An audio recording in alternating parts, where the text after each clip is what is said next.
In this guide, I will be showing you guys how to fix NFC reader tag not working on iPhone.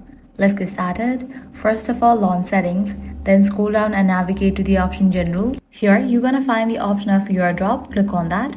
Now make sure that bringing devices together is enabled. This setting is important for NFC and nearby connections to work properly. Next, head back and go to the option software update. If any updates are available, just update it, as outdated software version can cause NFC issues. Next, if the problem still continues, you can try resetting your settings. Head back, scroll all the way down. Now navigate to the option transfer or reset iPhone, click on reset all settings and go through the process. This will not delete your data, it will only reset system settings back to default.